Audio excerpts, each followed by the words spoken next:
Rum House by Michael Sieve. Fade in. Exterior liquor store, early evening. Establishing shot of a neighborhood liquor store. Cut to interior liquor store, early evening. Sidney Carton, a modestly attractive 30-something, enters the store and approaches the cashier. He asks a quick question and is answered with a pointed finger. Sidney walks in the direction and disappears from the view of the cashier. He approaches and studies the shelves of rum. As he looks on, a voice booms from the direction of the front door. Get down on the floor! Everyone down! Now! There is heard a yelp from the fat lady at the counter, and then the voice of another masked man. Sidney remains oblivious, as though deaf. On the floor now! Cut to interior liquor store front, continuous. The masked thieves are orchestrating their heist. By the beer aisle, a parrot head flings himself on the floor with his hands behind his head. The cashier takes a knee. Don't even look my way. Everyone just shut the hell up and stay down on the ground. No one moves, no one dies. The second thief puts the barrel of his shotgun over the counter, pointing now at the cashier. You! Get up! Open the register, now! Interior liquor store back, continuous.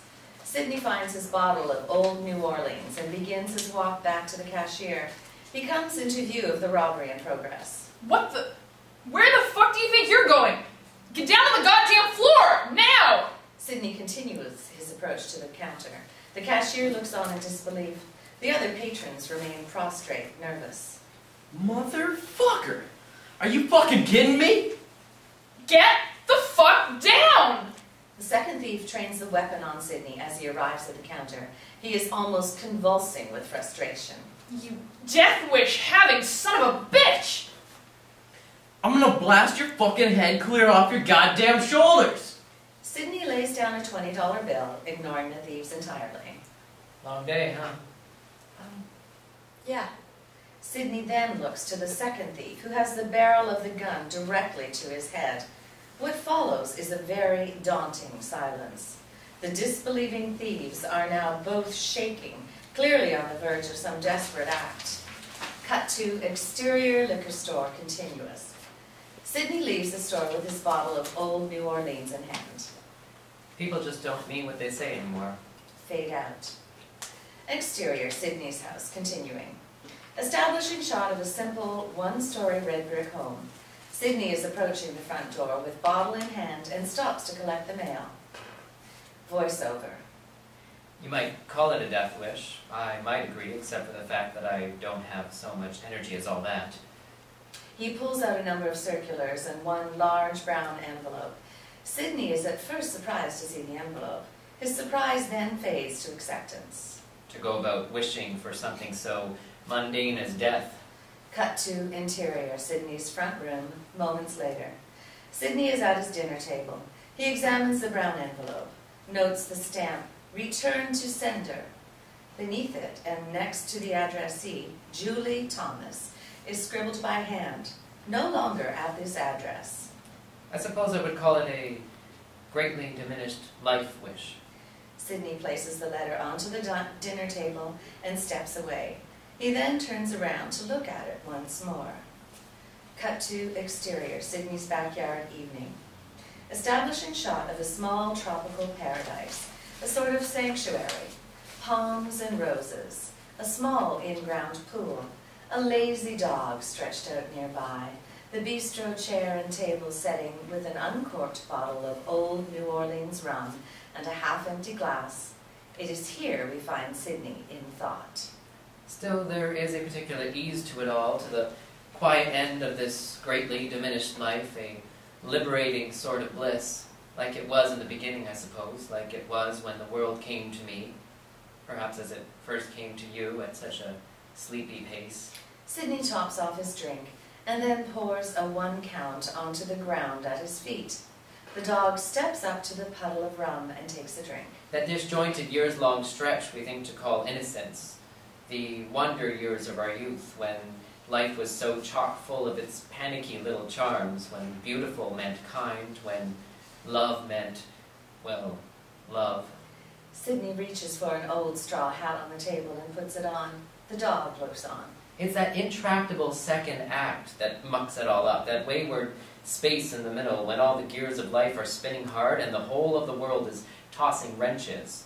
All of those silly people running about asking you to buy them a drink, asking you to dance, asking you to tell them that you love them. It just all seems so desperate from this distance. A number of empty bottles are scattered about the yard. Another bottle goes about its laps in the pool. Still another is tipped over in a nearby bird bath. It wasn't always like this. There were people, or at least the pretense of people. They remain, I suppose, in some ethereal sense, faces in the mist.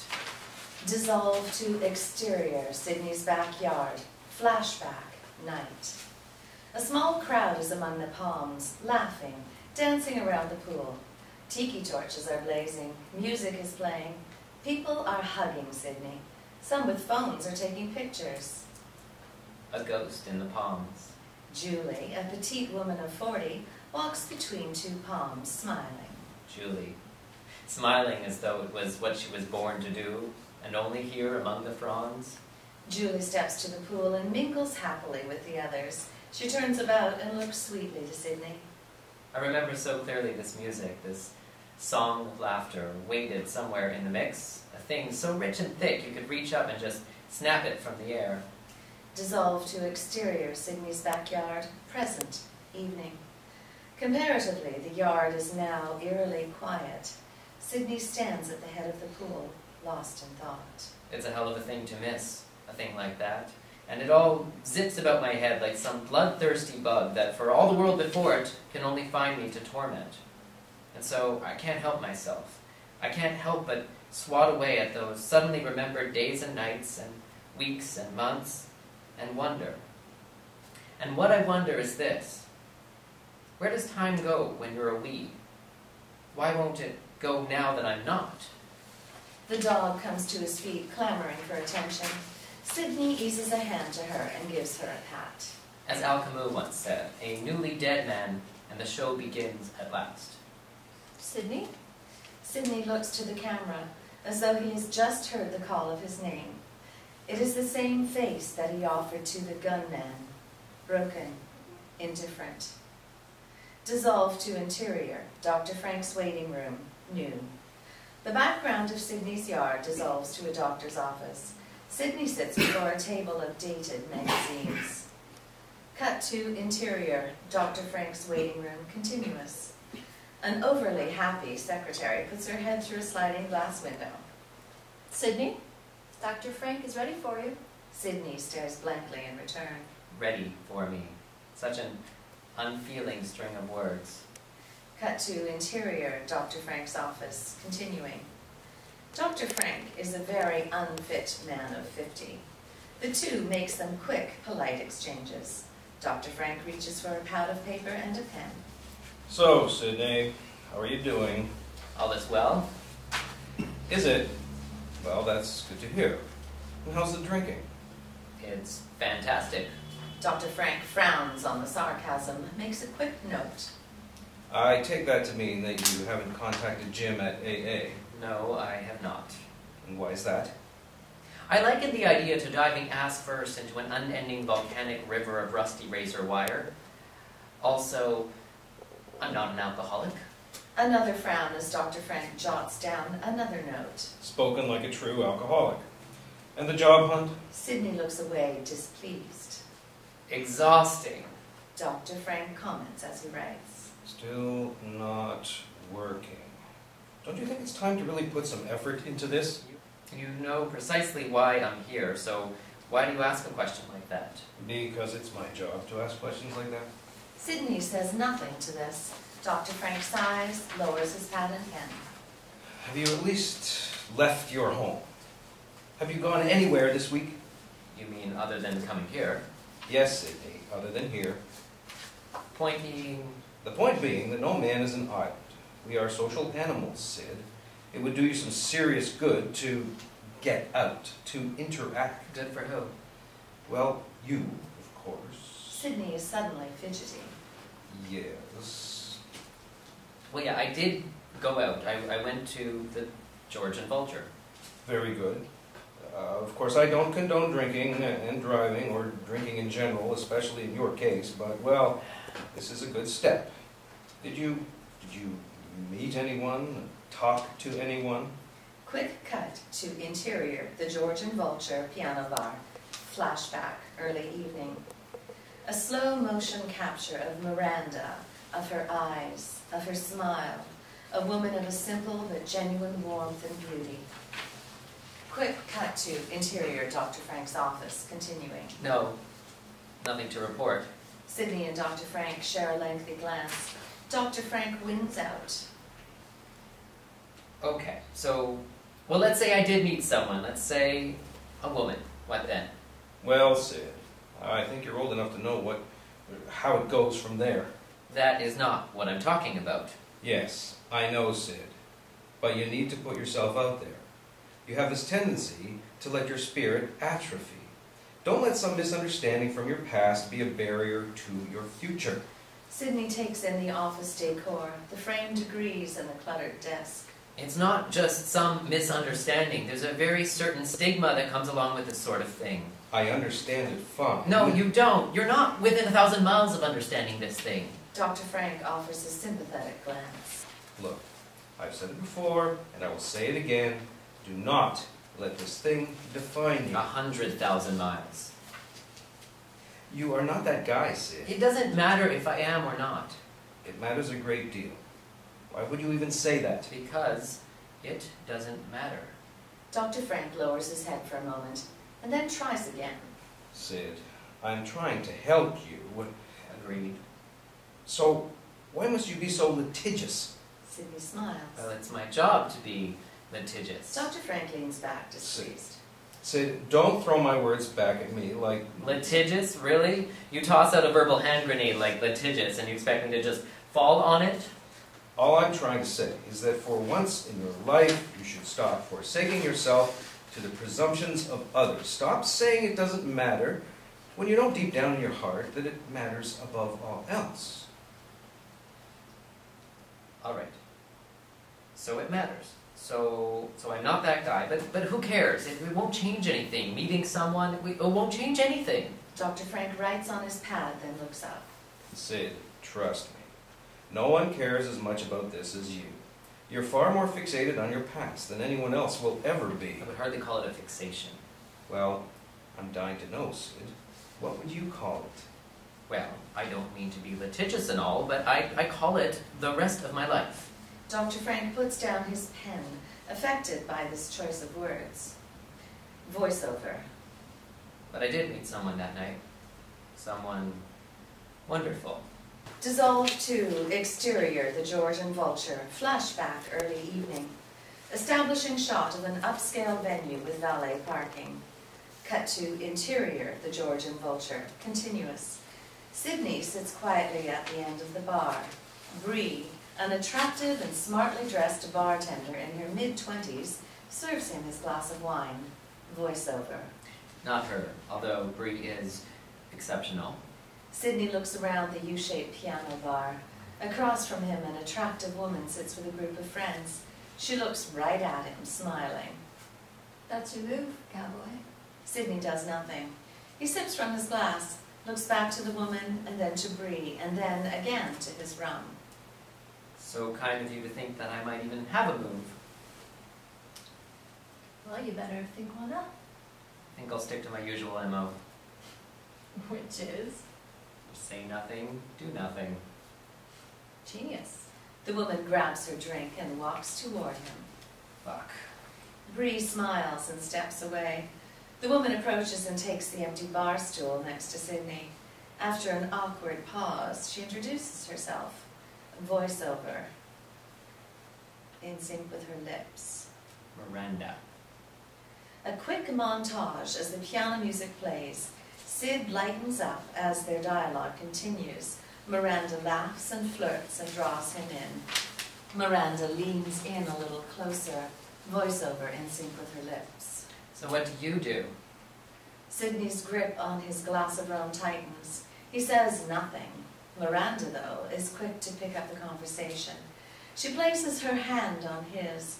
Nervously, he removes his hand from hers. Sydney's expressions vary between pleased to something near terrified. Sydney checks his watch and signals Bree to close his tab. Miranda's smile lessens. She pulls a pen from her purse and writes her number on a cocktail napkin, takes hold of her drink, and walks away.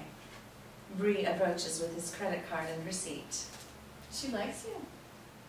I guess it can't be helped. You gonna call her? Sydney sorts through the receipts, signs his tab, stands up and leaves the bar without a word. As Bree cleans up after him, she spots Miranda's cocktail napkin precisely where it was left, abandoned to the whim of the bar. Fade out. Exterior, Kirkland's grocery store, afternoon.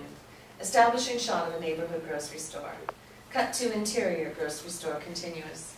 Sydney enters the grocery store, looks for and finds a cart and immediately begins his shopping. Voiceover. The biggest fight I ever had with a woman involved shopping. Julie snapped at me because I didn't take it seriously. To this day, I am not sure what that means. It's odd, the things we choose to argue about, but in a way it makes a bit of sense. Sydney moves down the aisles, grabbing precisely what he needs. It's a gender thing, obviously. And if you think about it, it says a lot about who we are, about men, about women. Sydney turns into the soup aisle and spots a middle-aged woman at the far end, overthinking a can of soup. A woman is a diligent shopper. She will study every bag, every can. She will scrutinize volumes of coupons and advertisements. She will study entirely her purchase as though what is being considered is the next great love of her life. As Sydney approaches, the woman puts down the can and vacates the aisle. Sydney continues shopping. For men, shopping is a directive. It's something that is done more out of a need than a want, and the general thought is to do it with maximum efficiency, to complete the task quickly and with as little thought as possible, as though what is being considered might also be the next great love of his life. Sydney reaches blindly for a few cans of soup and tosses them into the cart. Somewhere in the middle is where it ought to be, but of course it never is, because the middle is, well, it's no longer there. Sydney turns into another aisle as another person steps from sight. Cut to interior grocery store. Overhead shot continuous. Another aisle, the same thing. No matter what aisle Sydney is in, the aisle clears. Someone is always walking away from him. Here we find the universe put together under a single roof, a microcosm of all our wants and needs shelved and waiting. When we are in a place like this, we're different. We're not caught up in our usual acts. Cut to interior store, aisle, continuous. Another aisle. Sydney makes a turn and at the last second yanks his cart aside so as to avoid running into someone. The woman, in her mid-30s, is casually dressed with dark, untamed curls. And I guess that's why shopping is so good for the soul. We are who we are when we shop. Once in a while, that can be a scary thing. Quick cut to interior toy store opening on Black Friday, very early morning. A crowd of people charge through the doors with crazed abandon, mowing one another down as they begin their lustful race to the aisles. But most days, it's okay. Quick cut to interior grocery store continuing. The dark-haired woman looks up at Sydney and offers a gentle smile. Sydney is clearly affected. I could have sworn I saw you today. Cut to interior Sydney's kitchen. Later. Sydney unpacks his groceries as a dialogue between him and Amy is overheard. It is implied the two are on a phone call, though Sydney is never seen on a phone. Voiceover. Me? You mean someone like me? Dissolve to interior grocery store checkout lane. Flashback. Sydney watches the woman at the checkout counter next to him, looking on as each item is scanned. Yes, Amy, someone like you. I see. Well, she must have been gorgeous. There is a fast smile in Sydney's voice. She was. She had that chaotic hair of yours, those crazy black curls that shoot off in 1,000 directions. She had your taste in wine. Sydney watches a bottle of Pinot Grigio go across the scanner. Cut to exterior grocery store parking lot, continuing. Sydney puts his groceries into the car as the woman walks by. And perfume. Wow, Sid, stock much? What else? The woman reaches her car, a few down from Sydney, and looks back to him for a moment. She had your eyes. Like mine? You mean the same color? Yeah, same kindness. Is kindness a color? Yes. Dissolve to interior, Sydney's kitchen, present, continuing. Sydney is done putting up his groceries. He throws away the grocery store sacks. Let me see. So, did you talk to her? No. Well, that's just stupid. You could have at least said hi. Cut to interior, sunroom, continuous. Sydney sees Julie's return letter. He picks it up with a thought on throwing it away, but only ends up moving it closer to the trash can. He leaves it on the bar. I think I would have had to say considerably more than that. You know what I mean.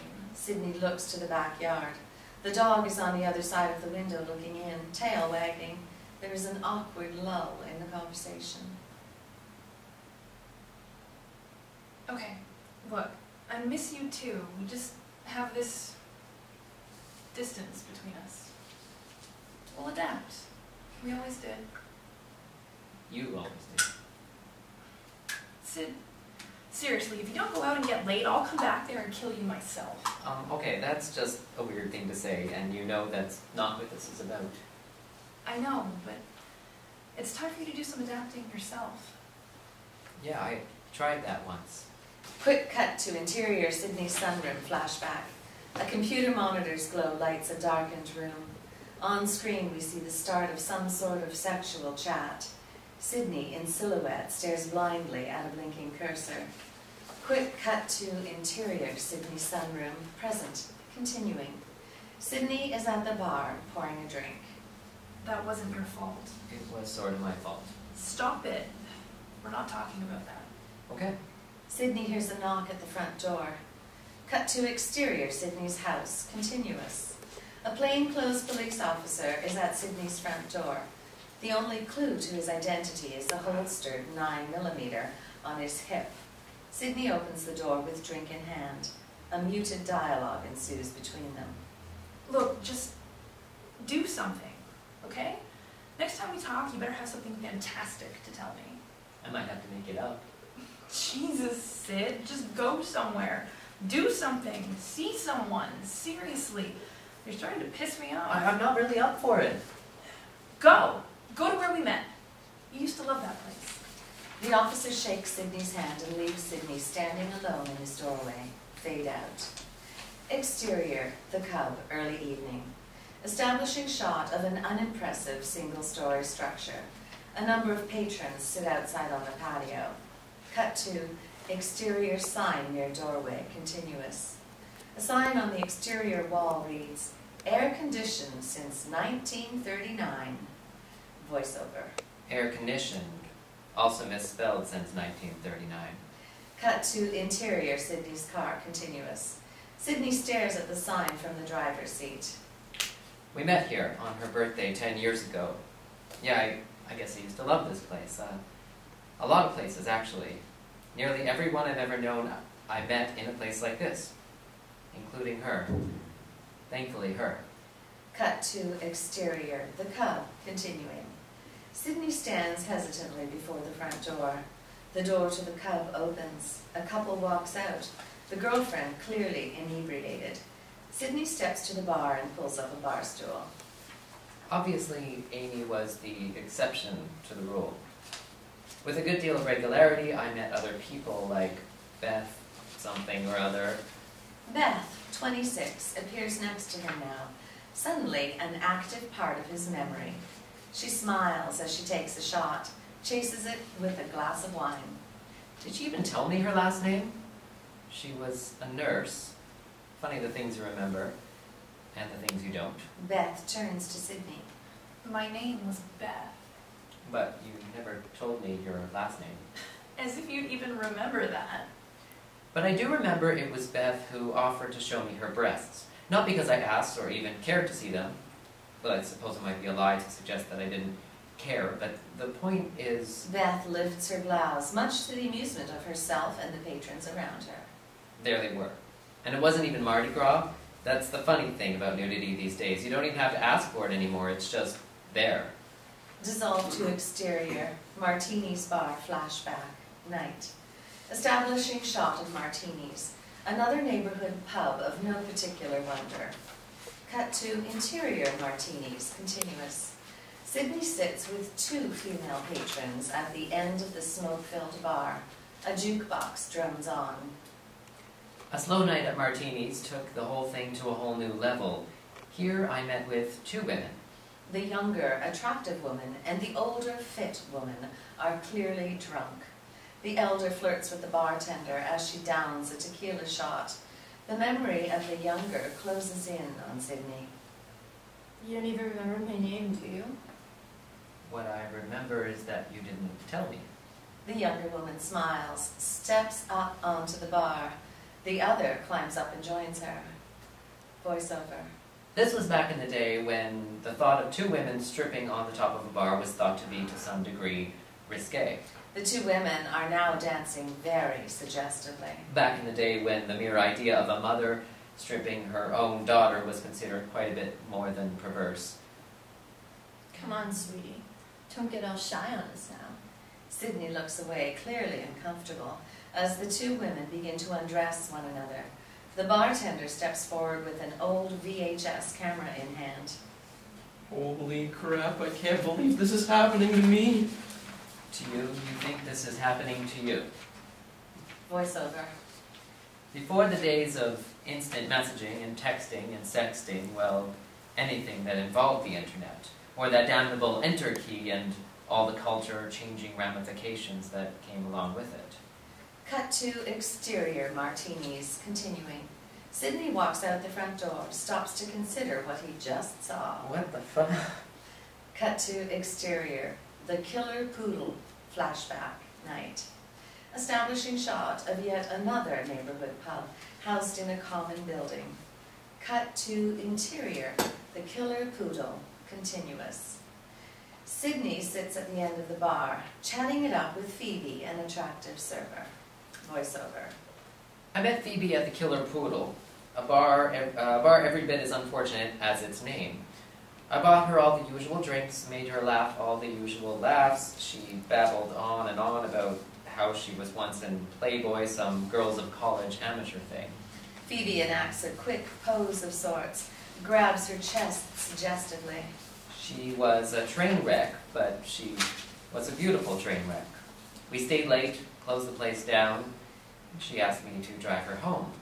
Cut to exterior, outside Phoebe's home, continuing. Establishing shot of a single-story residence in a lower middle-income neighborhood. Sydney's car pulls up beneath the streetlight. Phoebe's in the passenger seat. Interior, car, continuous. Phoebe leans in, gives Sydney a goodbye kiss. She undoes her seatbelt and climbs toward Sydney. In a moment, she is almost on top of him. Sydney remains pinned in place by his seatbelt, giving the whole affair a rather comical look. Voiceover. By then, she was just the train wreck. Fuck me. What? You mean here? Now? Voiceover in sync with Phoebe's lips. We can't go in the house, she says. My brother almost shot the last guy I brought home, she says. We can have sex in the hedges next to the air conditioning unit by my bedroom, she says. And the hum will drown out the noise. Sydney's eyes widen. Phoebe kisses him again, but he is no longer kissing her back. I have 1,000 of these stories, some less memorable than others, but they all end the same, without really beginning. Cut to exterior, outside Phoebe's home, continuing. Sydney drives away from a clearly confused Phoebe. Dissolve to exterior, the cub, present, continuing. Sydney shakes off the memories. He looks around the bar. Beth is no longer beside him. The place is more run down than he remembers. Yeah, I guess I used to love this place. An attractive bartender steps up to take his order. What'll it be? You got any old New Orleans? Sure, sweetie. Straight up. You got it. Cut to exterior, Sydney's driveway later that night. As Sydney pulls into his driveway, he can't help but notice a burning cross ablaze in his front yard. At the corner stop sign, a beat-up pickup truck is seen and heard, racing away from the scene. Cut to interior, Sydney's car continuous. As Sydney parks the car, he notes the words, "Leave or die," spray painted across the garage door. He turns off the radio and looks back to the cross, curiously unaffected. Cut to interior, Sydney's kitchen, continuing. Sydney rifles through the kitchen, searching earnestly for something. He finds it, a set of long picnic roasting forks. Exiting the kitchen, he grabs from the cupboard a bag of marshmallows. Cut to exterior, Sydney's front yard, continuing. Sydney sits on a lawn chair, roasting marshmallows over the flames of the 5-foot-tall burning cross. The rest of the street is shining with the warmth of Christmas lights.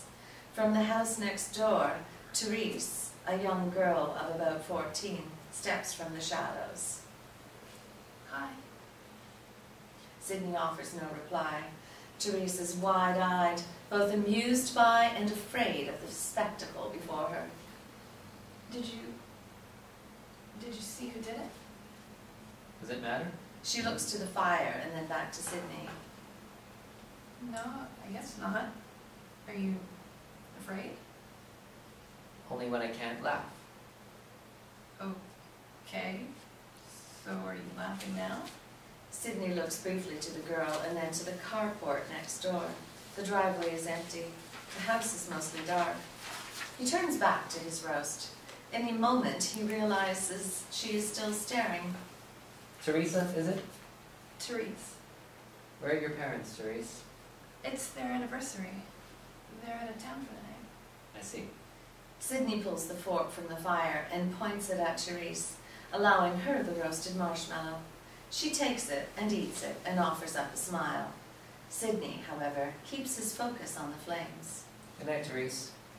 Teresa's smile fades. She steps away, quietly walks back to her home. Sydney reaches for another marshmallow and begins again. The flames from the cross begin to weaken. The fire is already dying out. In a moment, the flame is gone. Amateurs. Fade out. Interior, Sydney's bedroom, day. Sydney is just waking up, hungover. He steps from his bed, grabs his straw hat, and unlocks the lock on his bedroom door. Cut to interior hallway, continuous. The dog waits for him on her bed in the hallway. Voiceover. There is a point I would like to make, and please, if you don't mind, I prefer to oversell it. I hate mornings. Seriously, I despise every minute of a morning. Why? Well, it's just so hard to pin down an exact reason when there are so damn many to choose from. The dog is ecstatic for morning. Somewhere from the bedroom, an alarm clock goes off. Sydney ignores it and walks on down the hall. Alarm clocks, for starters. And don't even try to bullshit me on this one. All of the world hates an alarm clock. Its whole function is to make as much noise as possible at all of the very worst hours of the day. Cut to interior sunroom, continuous. Sydney walks the dog through the sunroom to the backyard door and watches as she leaps from the house into the new day. He makes his way to the kitchen and opens the fridge. Coffee, eggs, bacon, killers all. Traffic, school zones, morning show DJs, Good Morning America, The Today Show, Regis and Kelly, Kelly and Who Gives a Shit, Christ, it just goes on and on and on. Shiny, happy people. Gibberish, gibberish, gibberish. Sydney reaches for some orange juice, takes a gulp from the container. He turns to face the stove clock. It reads 12:22. Life begins at noon, that's my motto. I love the smell of sleep in the morning. Think not is my 11th commandment, and sleep when you can is my 12th. Melville said that a good many folk considered him a right smart whale hunter. Sydney breaks out a frying pan and grabs some eggs from the fridge. He begins to prepare his brunch. One time I had a job working afternoons, 11 to 7. God, I loved that job, and I was good at it, and I love being good at it. In fact, I was so damn good at it that I got promoted to mornings. Sydney cracks an egg and pours it into the skillet. Fucking hate mornings. Cut to interior car, BMW M3, afternoon. The camera takes in the smooth interior lines of this high-end import as we hear the young, overly prepared salesman's voice spouting out his pitch. Electronic brake distribution, electronic traction control, and of course the famous M Sport suspension system, all wrapped around pure street muscle, 4.0 liter V8, 450 horses. Sydney is in the driver's seat, well dressed for the occasion. One of the finest interiors on the market. All the bells and whistles, of course. The finest pointed leather. What exactly is a pointed leather? The salesman holds a smile, but is clearly halted by the question. I'm not. I don't actually. I see. But I do know this. She hit 60 at 4.5 seconds. 100 in less than 10. You don't say. Oh, but I do say. The light turns green. Sydney grabs the manual shift, punches the gas. The M3 bolts forward. The salesman is visibly thrown back into the passenger seat. Shit! The roar of the hard-pressing V8 drowns him out. Exterior highway continuous. The black coupe accelerates at a breakneck speed. Cut to interior, BMW M3 continuous. The tack hits the red line. Sydney shifts to second and the engine responds. The salesman looks ahead and a fast panic crosses his face, pointing ahead, stuttering. The engine redlines again. Sydney slams it into third gear as the speedometer hits 100 miles per hour. How about that? Exterior highway continuous. The Beamer takes to the highway shoulder as it comes into traffic. It pushes with ease past a number of cars. Up ahead, another highway intersects.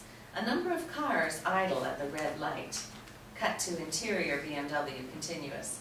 Sydney is unfazed. The salesman, however, is terrified. Yeah?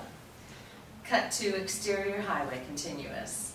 The BMW decelerates as it turns right to enter the merging lane.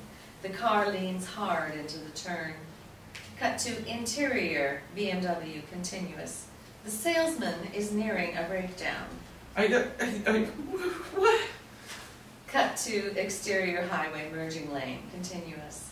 The BMW is on the verge of a slide as it begins to exit from the merging lane. The highway ahead is straightening. Cut to interior BMW continuous. Sydney downshifts and powers the car out of the turn and onto the coming highway.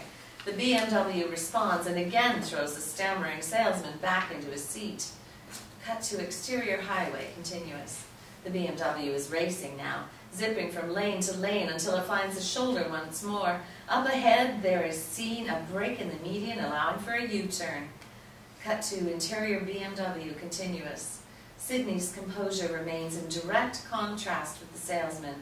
It is clear the two are on different rides. Electronic brake distribution and what was it? Traction control. Sounds cool. Cut to exterior highway, U-turn continuous. Sydney decelerates, then pulls up the emergency brake and slides the BMW around through the U-turn, facing now the opposite direction. The car comes to a screeching stop. Cut to interior BMW continuous. The salesman looks to Sid with a mix of awe and outright fear. The M Sport suspension system? Yeah. Not bad. The salesman sits upright, begins to recompose himself. Goddamn right, not bad. What'd I tell you about the... Sydney slams the car into first, guns the gas, and lets up quickly on the clutch. The salesman is again jolted backwards. Cut to exterior highway, U-turn continuous. A fast cloud of smoke pours from the tires as the BMW launches again, heading back in the direction from which it came. Cut to exterior highway overhead, continuous. The Beamer hurls itself down the highway once more. Cut to exterior dealership parking lot, continuing. The car whips into the parking lot and is brought to a screeching halt. Cut to interior BMW, continuous. Sydney is perfectly satisfied. The terrified salesman offers a smile that comes across more as a whimper. You have a card? Yeah, I got that. The salesman pulls a business card from his wallet and hands it to Sydney. His hand is visibly shaking. Cool. I'll have my people call you. Sydney exits the vehicle. The salesman, finally alone, pulls his cell phone from his pocket and frantically dials. Hi, honey. It's me. I just wanted to say that I love you. Cut to interior, Sydney's car, continuing. Sydney holds up the card, reading it as he starts his car. He buckles his seatbelt and then opens the glove compartment, where we see a scattering of business cards from a variety of dealerships. Sydney tosses this new card onto the pile. He closes the compartment door and puts the car into gear. Fade to black. Interior, Sydney's spare bedroom, afternoon. Sydney rifles through a closet and extracts a small box filled with letters and a picture. Voiceover. Lately, I've been thinking a lot about Lydia. Far more than I ever did when I actually knew her, which at the time was quite a bit. Sydney reaches for the picture. It is of a thin woman in her late 20s with a lively smile. And what I find most astonishing of all is that I ever stopped thinking about her to begin with. Sydney stares intently at the picture of Lydia. But I did. Dissolve to interior living room, flashback, daytime. Lydia is lying on a couch, her head resting in Sydney's lap. She looks up at him, talking inaudibly, laughing. He looks down on her, clearly comforted by her.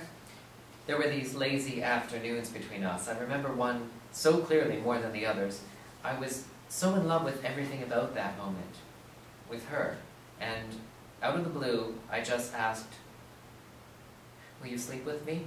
Lydia looks away, her smile fades. I've always had this very confusing sort of testosterone. Willing, of course, but in no way smart about it. To the point, whereas I might want a certain woman, there is no way of telling her. Lydia's smile returns, followed by a hearty laugh. And whereas a certain woman might want me, there is no way of me being told. Just once I wanted to try the direct approach. Lydia turns back now to Sydney, looks up to him with wide open eyes and a word on her lips. It's only too easy to see from here the kind of courage it took for her not to slap me or just laugh loud and walk away. And the inaudible word is yes. She was pleased, even happy to say it, because I guess she thought it was the answer I wanted. It was. It wasn't. Dissolve to interior, Sydney's spare bedroom, present, continuing. Sydney sits against a wall in the room, staring at her years-old photo. But in the end, it didn't matter. It never happened. We just never happened. Strange how simple a picture can become so haunting. Dissolve to interior, Deborah's kitchen, flashback, night. Sydney is at a house party, staring at artsy black and white photographs of a topless girl posted on a refrigerator. He looks around the room and finds the woman in the pictures. Interior, Deborah's living room, continuous. Ainsley, 22, works the room, socializing. She turns to the kitchen and offers Sydney a wink. Voiceover. What followed Lydia was a number of women designed to help me forget Lydia. Women like Ainsley. Ainsley sips from her drink, turns back to her party guest. Interior, Deborah's kitchen, continuous. A jock steps up and opens the fridge for a beer. As he closes the door, he notices the pictures. Fucking A. She also never happened. I can't say I was terribly upset about that. Ainsley steps from the flashback into the kitchen, frowns. But why weren't you? I suppose it had something to do with your breasts. What about them? Sydney turns back to the growing number of men who are now flocking to the fridge with wide eyes. They lacked exclusivity. Confusion first, then shock, as Ainsley realizes she is being insulted. Fuck you. Ainsley steps back into the living room. Sydney scans the room once more and finds another smile. Interior, Deborah's living room, continuous. Deborah, a serious-looking, seriously dressed woman of 22, plays hostess to a number of yuppies. She spots him and sends a quick wiggle of her fingertips. Then there was Deborah, Ainsley's roommate. A Volvo-driving, lawyer-wannabe ice queen with the unchallenged claim of being second cousin to some forgotten 80s actress one of the Facts of Life girls. I liked her. A lot. So we had that in common. As Sydney waves back, his attention is caught by a nearby strawberry blonde sitting casually on an old console TV. She seems the very opposite of Deborah. Wendy, she had this thing about sitting on top of old TVs and saying, "Look, I'm on TV." Fucking stupid. Fucking adorable. Wendy, 21, looks back at him, smiling, turning herself in his direction so as to imply the joke all over again. She was beautiful. She was really into me for about 2 weeks. And then, quite suddenly, she was into someone else. Wendy turns away and flashes a huge smile to some other party guest. Very much to the dismay of her fiancé. Interior, Deborah's living room, continuous. Tucked away in a corner, a stiff and saddened fiancé lurks. Interior, Deborah's kitchen, continuous. Sydney steps from the kitchen toward Wendy, but then stops. I think I would have been happy with her. Interior, Deborah's living room, continuous. Sydney looks to the front door, sees Lydia enter. She immediately spots him, thinks to look away, then looks back. She is radiant. Sydney can't help but stare. But the problem with thinking, it only takes you so far. Dissolve to exterior beachfront, some far away future, early evening. A mature, middle-aged Lydia dances about the sands, kicking at the incoming waves. She is barefoot, happy. She looks to the camera as though she is waiting. So far. Fade out. Interior, Dr. Frank's office, afternoon. Sydney is stretched out on the floor before the couch. Dr. Frank is in his usual chair, with his usual pen and pad of paper in hand. So when's the last time you thought of Lydia? About 10 seconds ago. You know what I mean. I woke up this morning and there she was. And what sort of thoughts were they? That I don't remember not even seeing her again. I don't remember the last time I saw her. Have you thought to look her up online? No. Why not? I wouldn't know where to start. It's not that hard to start, see. Sydney says nothing to this. This is part of the diagnosis, part of your issue. You're passive and avoidant, and you're easily scared. I'm not that easily scared, Doc. I beg to differ. Okay, go away. Look, Sid, it's just a matter of finding out where she might be, what she might be doing. What's the harm in that? Quick cut to interior Sydney's sunroom, flashback. The same glowing monitor from earlier. The online chat is continuing. The same blinking cursor is beckoning. Quick cut to interior Dr. Frank's office, continuing. Well, let's go back a bit and see what we can find on our own. What did she study? Aerospace engineering. She worked for NASA for a while. Last I heard, she was at Cape Canaveral. Well, you do know how to pick 'em. Yeah, I like that about her. She was smart. Dr. Frank makes a note of this. Well, this is progress. Is it? Obsessing over someone I haven't seen in 15 years? That's progress? Dr. Frank raises an eyebrow to the question. You're taking steps, Sid, and part of this will involve a lot of self-reflection on past relationships. So yes, that is progress. I don't know. I don't like it. Why is that? It feels like... I feel like I'm in love with her all over again. When you say in love, what do you mean? Well, Jesus, Doc, I mean that I haven't thought of her in over a decade, and all of a sudden I'm not over her again. And I spent an hour rummaging through the closet for her picture just so I could see her smile, just to remind myself of something I had no business forgetting to begin with. Sydney turns away. Another beat before Dr. Frank rejoins. I think it's entirely healthy, this need to remember. I think it has perhaps placated something you are in need of forgetting. I don't follow. When was the last time you thought of Julie? Sydney is caught off guard by the question. Well, I guess it's been a while, sort of, I guess. And what have you done with her returned letter? Quick cut to interior Sydney's bar, continuing. We see Julie's letter on Sydney's bar. Quick cut to interior Dr. Frank's office, continuing. Sydney is bothered by this transition. Dr. Frank, however, cannot help but smile a bit. Nothing yet. What do you plan to do with it? What do I plan? Well, fuck, what would you have me do with it? I'd have you throw it away, of course. Those are the ashes of my only real relationship, my only real... Sydney can't seem to complete the thought. You're not going to say love, are you? No, not love. Sydney is affected by this admission. He turns away, looks to the floor, and repeats to himself. Not love. Fade out. Exterior, Sydney's driveway, same afternoon. Sydney pulls up to the driveway and steps from the car. The vandalized garage door and burnt cross are still visible. He walks to his front door. Voiceover. On love, what can be said of it? Dissolved to interior, the George and Vulture piano bar. Flashback, night. A flashback to Miranda's peering, giddy eyes. Not nearly enough, but then perhaps too much. Sydney watches the kindness of her eyes, mesmerized, hopeful.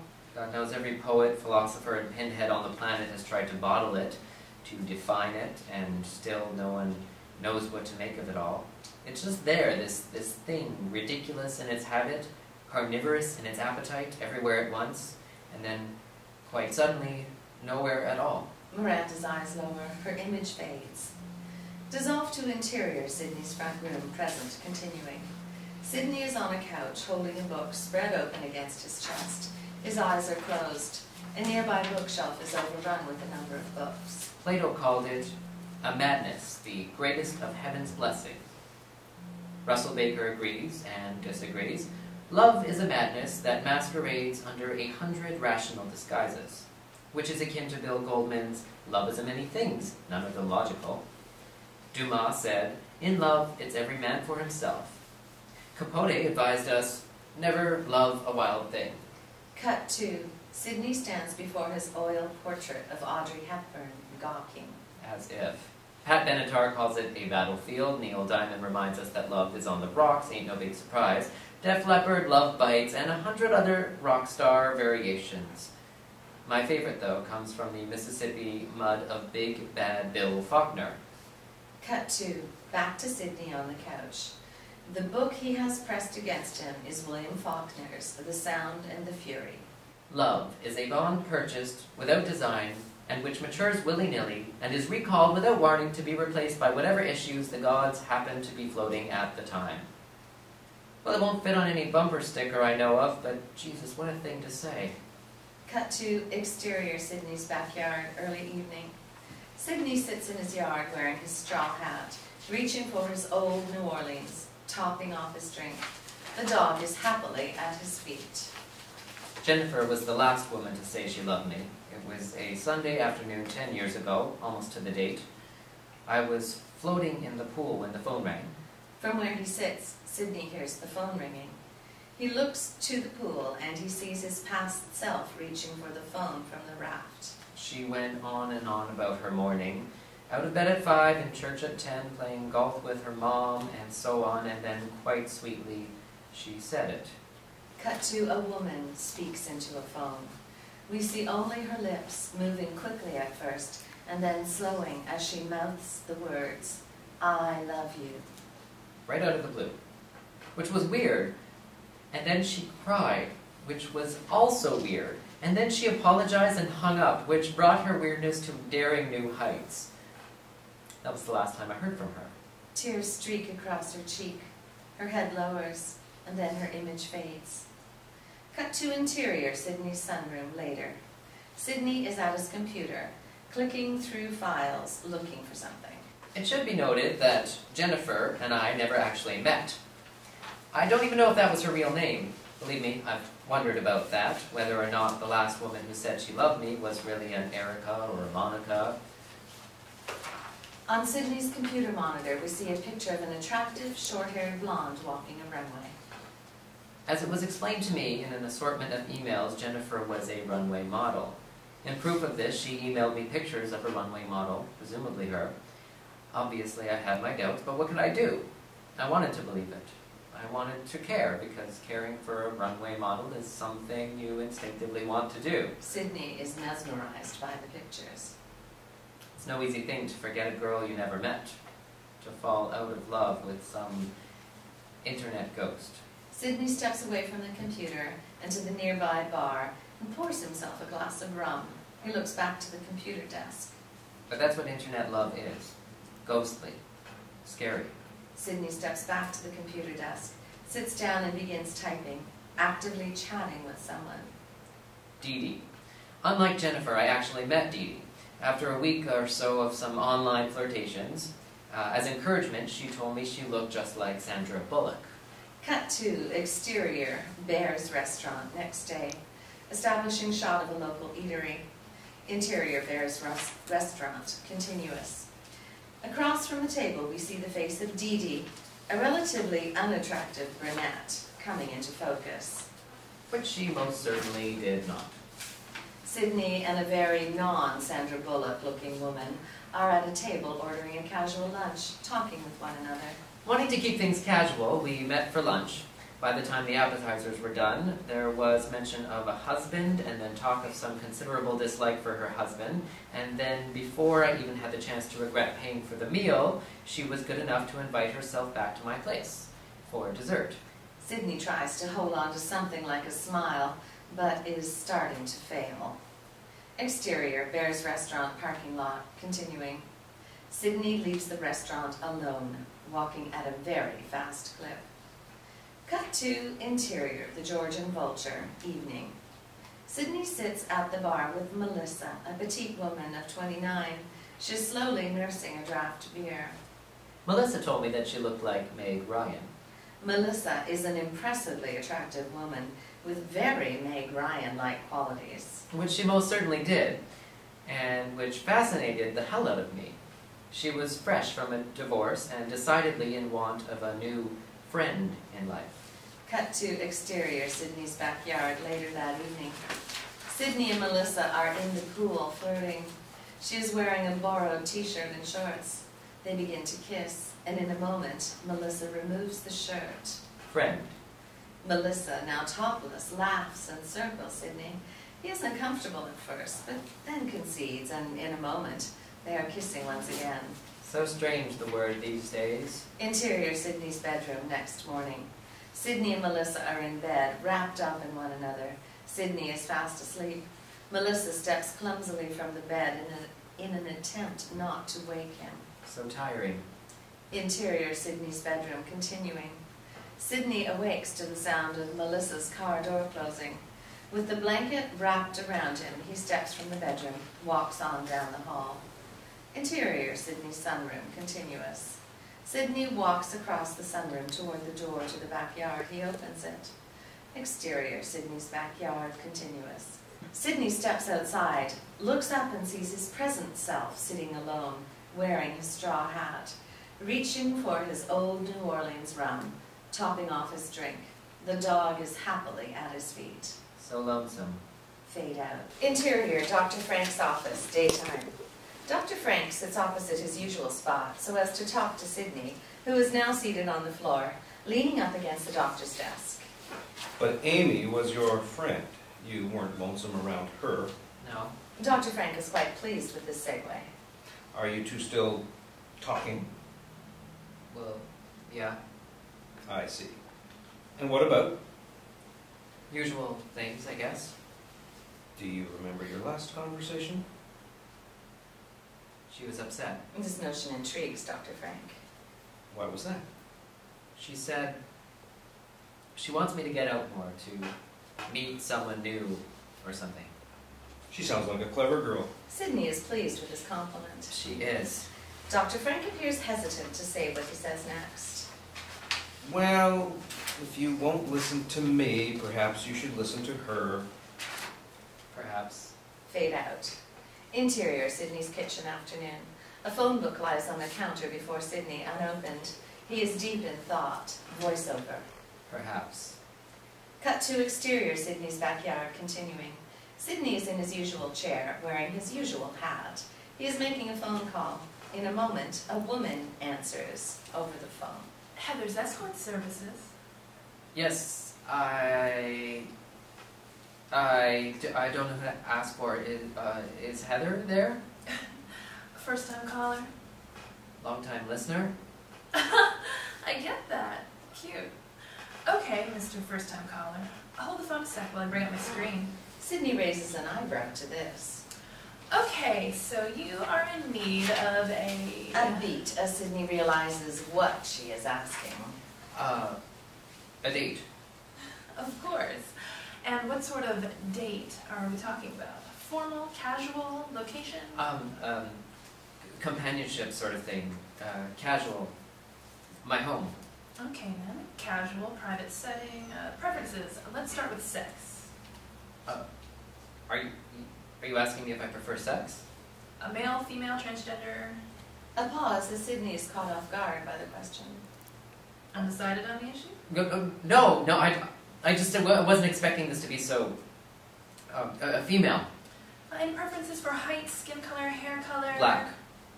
Black what, honey? Hair or skin? Sydney is again caught off guard.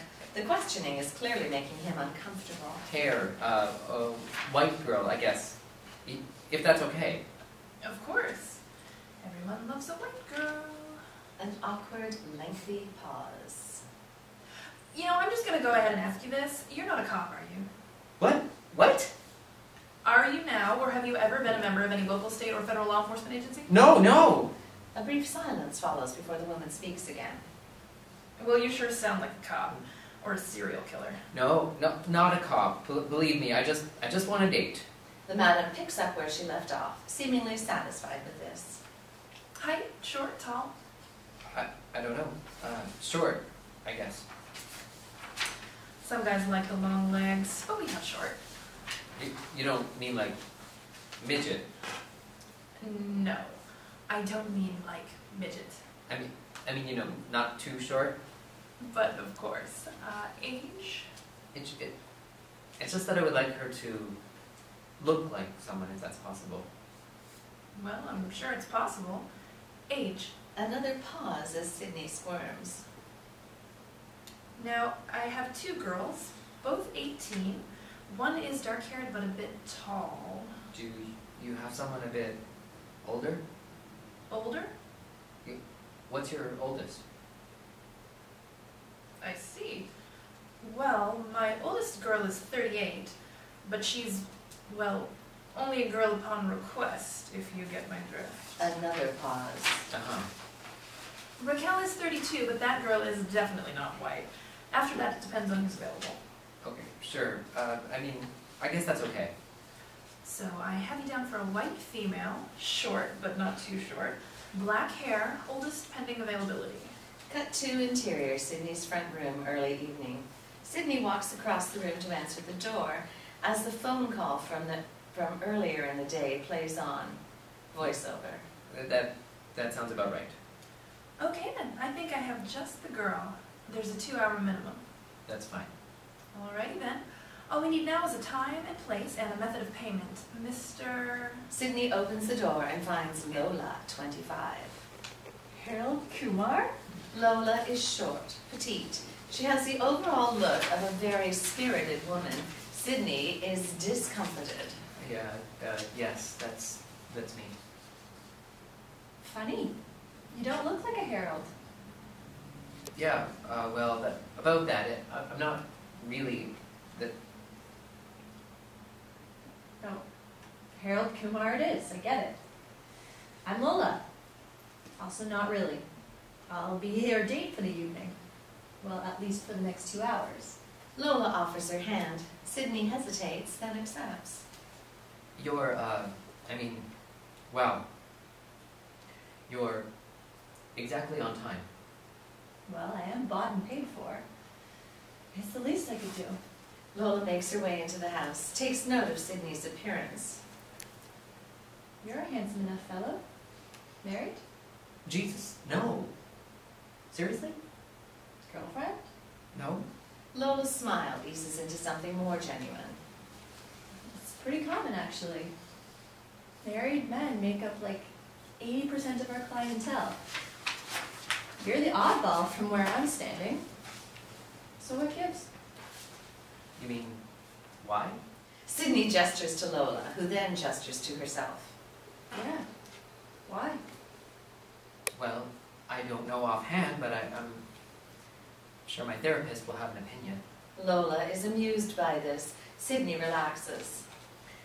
I meet with him on Tuesday. I'll keep you posted if you like.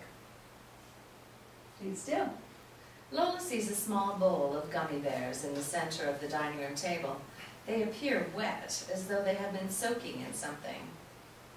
Cool. She grabs for a handful of gummy bears, devours one, and reacts to the taste. Vodka. Wow. I mean, wow. OMG. That is just so sexy. Sydney winces at the acronym as Lola happily swallows a few more. Interior, Sydney's sunroom, continuous. The two walk into the sunroom where the bar awaits. Lola is clearly checking out the digs. So, Harold Kumar, what do you do for a living? Do you know what a trust fund is? Only enough to know that I want one. Well, that's what I do. Sounds like fun. Not so much, but it does keep me not busy. Lola continues to look around. Well, you have a nice trust fund home and a lot of trust fund books. Looking out the sunroom windows, Lola is suddenly enthused. Do you read much? OMG, a trust fund pool? Can we go skinny dipping? No. Lola frowns, but then quickly swallows her disappointment. I bet you have some great parties here. Not so much. Why not? Not keen on people? Sort of the other way around. I see. Well, perhaps if you loosen up a bit on your skinny dipping policy. You could not possibly be more wrong. Would you like a drink? Sure. What you got? Rum. Lola walks to the bar and sees 13 bottles of unopened old New Orleans amber. You mean like trust fund rum? Sounds delish. Sydney grabs a glass and some ice from an ice bucket. He pours her a glass of rum and hands it to her. Got Dr. Pepper or something? Sydney ignores the request and proceeds to pour a glass of rum for himself. Coke? Diet Coke? Just rum. Okay. So what shall we drink to? Our dying breath. Lola laughs until she notices that Sydney is not laughing with her. Okay then. Lola raises her glass. Sydney watches as she takes a sip and winces at the taste of undiluted liquor. She looks away for a moment, noticing at once the brown envelope, the letter to Julie, and return to sender. Sydney takes a sip, unaware that Lola has spotted the envelope. So who's Julie? Sydney coughs up a bit of rum. Julie, she's sort of an ex, my last girlfriend. Lola turns back to Sydney. I see. So she moved, huh? No, But it says here, no longer yeah, at... that's her writing. It takes a few beats before Lola understands. Shut up. So she sent it back without even opening it? Well, yeah. Lola looks back to the envelope. So what is it? I made her this birthday card. Well, fuck her. Sydney fires back with a quick look of scorn. Lola backpedals. Well, she could have just, thrown it away. Just saying. Sydney drops his gaze, takes another sip of rum. Yeah, I thought about that too. She has a shredder in her kitchen and another in her bedroom. I mean, I would never have known. She could have just, but here it is. Wait. Seriously? You dated a woman with a shredder in her bedroom? Sydney considers this for a moment. Yeah, I guess I did. Crazy, right? So what happened? I happened. Sure, of course you did. Seriously though, what happened? Quick cut to interior, Sydney's sunroom, flashback. At the glowing monitor, the cursor still beckoning. Quick cut to interior, Sydney's sunroom, continuing. Sydney doesn't answer. He sees Faulkner's book on an end table and shelves it. Lola watches. I guess you actually read all these books then? Yeah, well, somebody has to. And you figure that someone is you? Sydney is quiet again. Lola tries another sip of her rum. Wow. You know, it's not too bad after a few swallows. Yeah, I do know. So, what do you want to do now? Cut to exterior, Sydney's backyard evening. Sydney and Lola are seated before the pool smoking cigars. On the small table between them are 2 tall glasses of rum. 2 tiki torches burn nearby. So that's when I dropped out of fine arts and switched to psychology. Seriously, Yeah, seriously, I graduate next month. a call girl psychologist. That could be huge. Lola looks to Sid and laughs. Escort. But no, this is just to pay tuition. It's just a job, you know, to get me through college. Not everyone has a trust fund, you know. Seems a bit dangerous. Can be, I suppose. But in high school, I worked at Maverick Pizza. Yeah, I remember that place. One night, this order comes in. A meat lovers with extra onions. Funny the things you remember. Sydney looks to her, endeared by what she has just said. All the delivery guys were out, so I take it. Turns out to be a bogus address.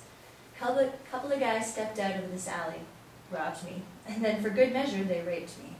One at a time. Jesus. Turns out it's all a bit dangerous, Harry. Sydney is bothered by this macabre story. And don't get all sentimental on me now. Life happens. It just took some time. Sure, but I got past it. Leave the past with the past, I say. Lola looks down and gives the dog a pat on the head. So, why Lola? What? Oh, you mean... I always liked that song, you know, by the Kings. Sydney arches an eyebrow. Do you know what that song's about? Sure. It's hilarious. Why, are you worried I'm really a man? Eyebrow lowered. No, I'm definitely not worried about that. Not at all, huh? No, not in the least. So why are you worried about Harold Kumar? But Sydney says nothing. I see. I worry about stupid shit too. Like, the end of the world. I've always wondered what that'll be like. Like this, but warmer. Lola reaches for her glass of rum and takes a sip. Sydney smiles. She responds with a smile of her own. This is nice. I mean, it's really sort of peaceful. Got a good thing going here. Sydney draws a sip of rum while Lola takes another drag from her cigar. Yeah, it's okay. So can I ask you a question? That's my favorite one so far. I mean, you're a handsome enough guy. You can have any number of girls. So why are you paying me $500 an hour to just sit here and talk to you? Sydney considers the question. Because you're the lowest bidder. It's kind of hard to believe. And don't believe it. Lola watches Sydney expectantly.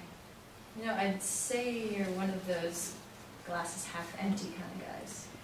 And I'd say it depends on what's in the glass. Sydney turns to her. Lola turns back to her cigar. You have an answer to everything, don't you? And to nothing at all. I don't even know what that means. Heather said you wanted me to look like someone? Do I look like someone? No. Well, sort of. You're like her in other ways. Julie? No. For starters, Julie's a blonde. Okay, then. Who? Amy. See. And where is dear Amy? She moved on. Moved. Away from all this trust funding you got going on? Life beckons. I see. And so you thought what?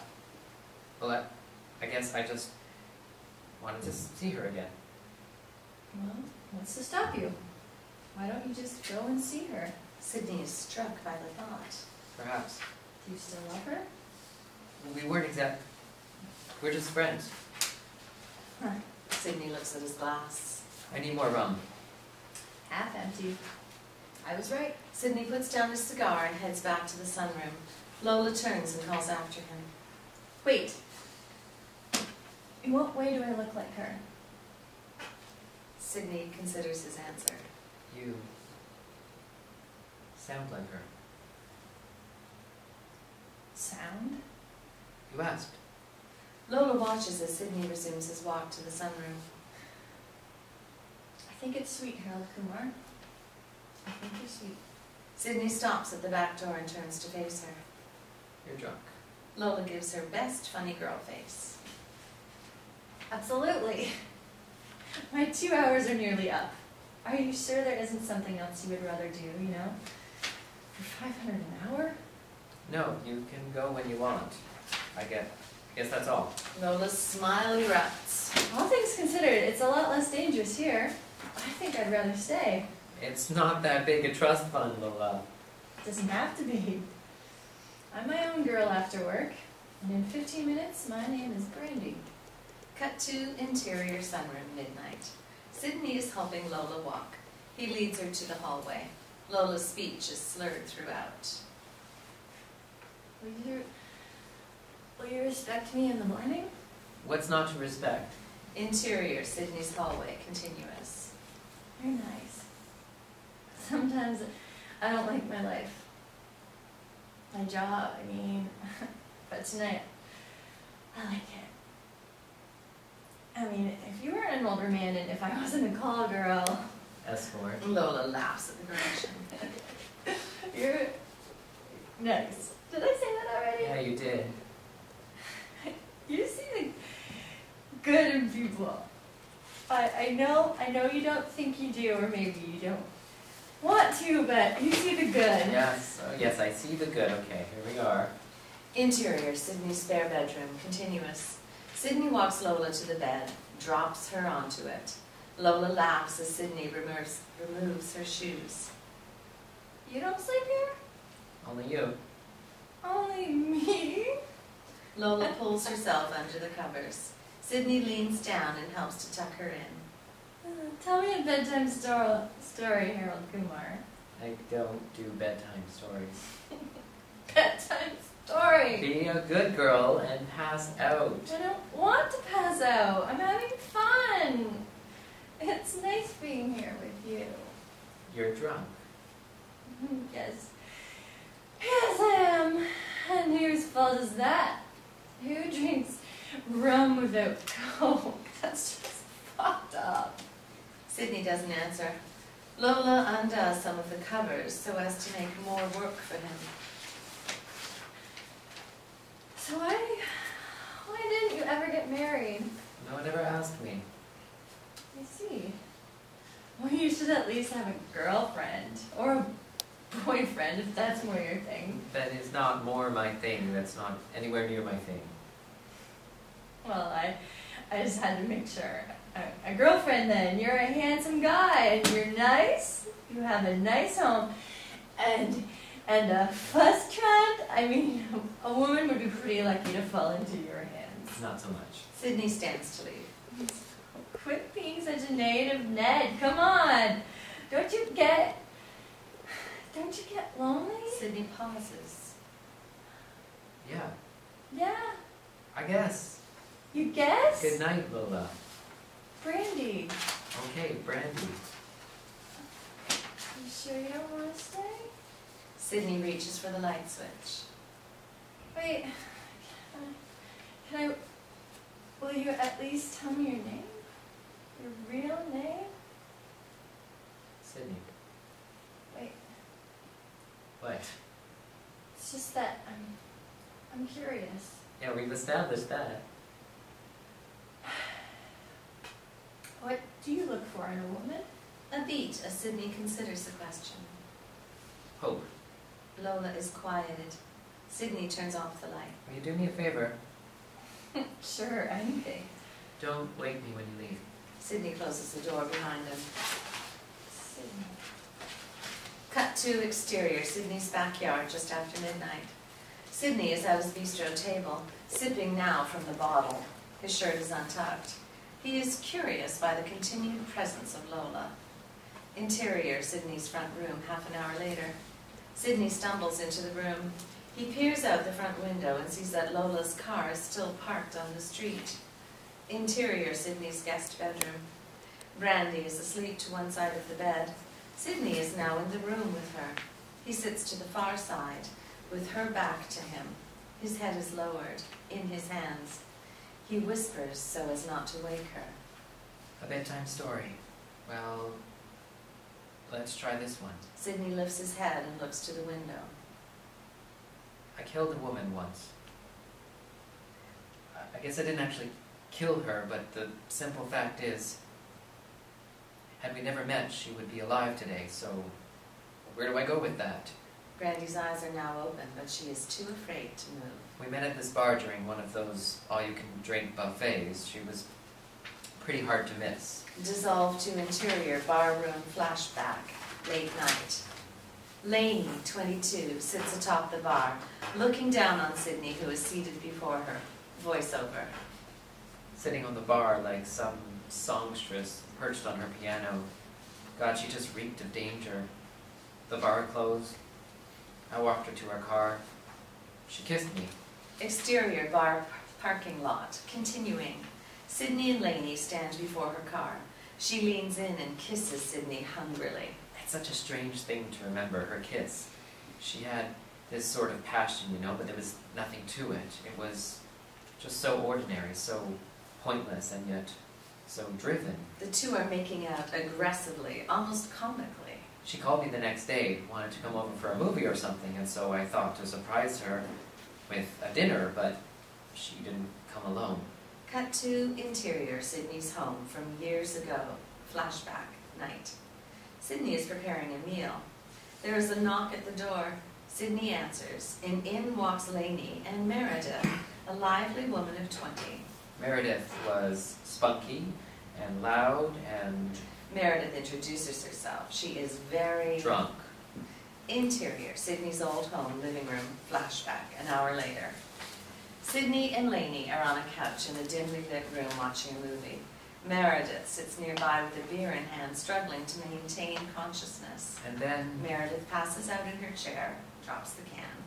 Laney notices and gives a quick giggle. She leans in and gives Sydney a peck. Cut to interior, Sydney's old home, bedroom, continuing.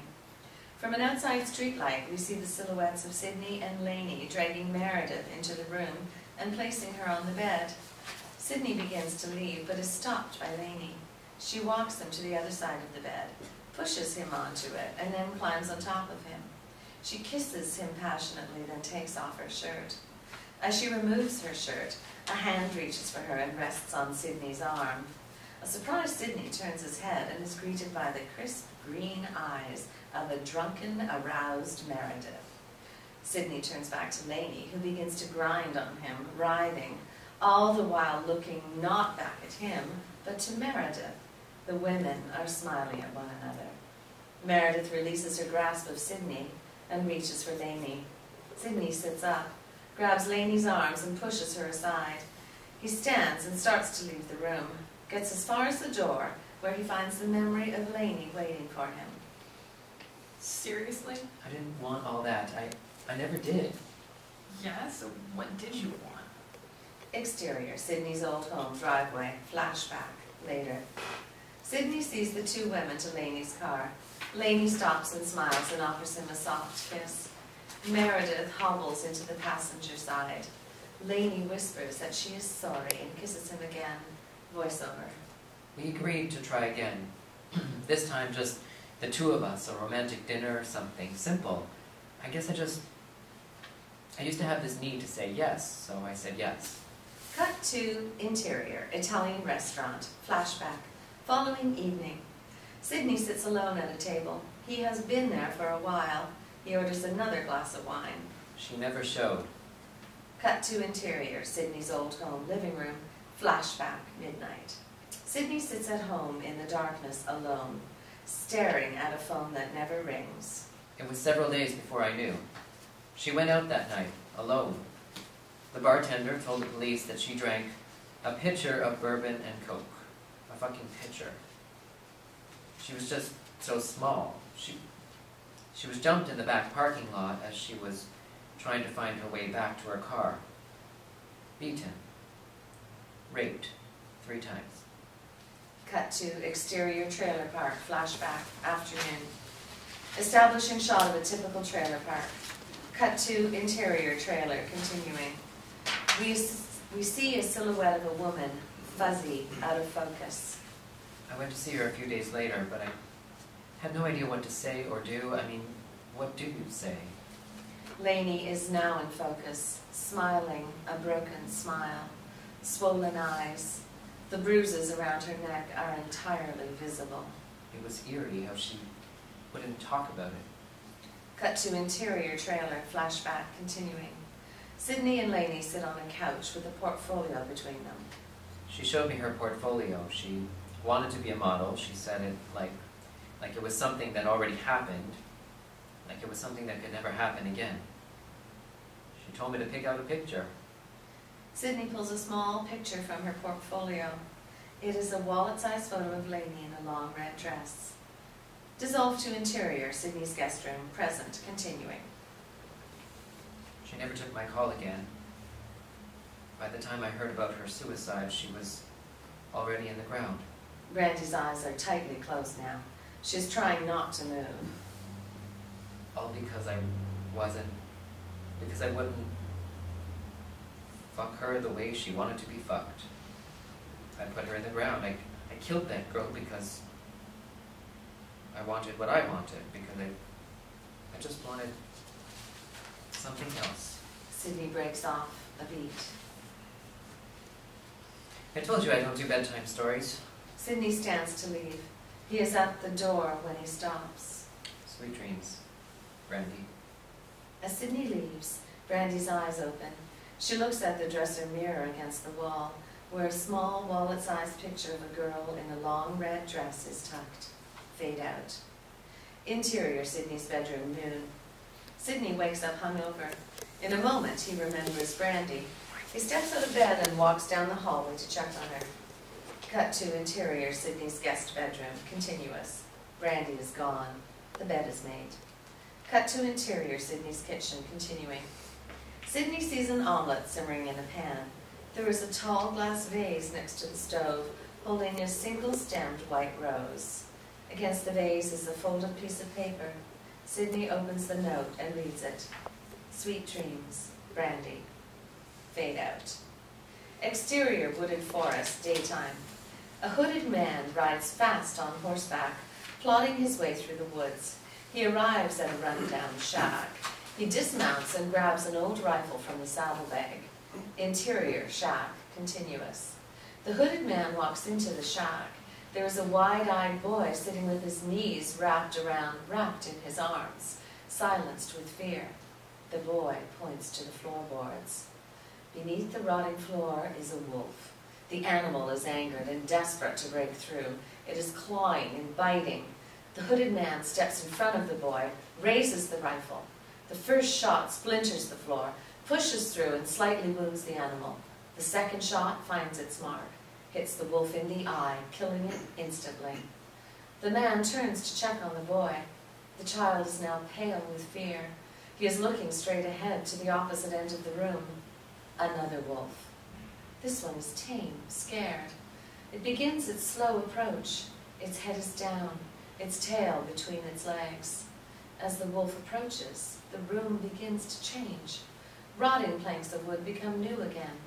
The room, with each step, seems refreshed. The boy is now whimpering with fear. The man drops his hood. It is Sydney.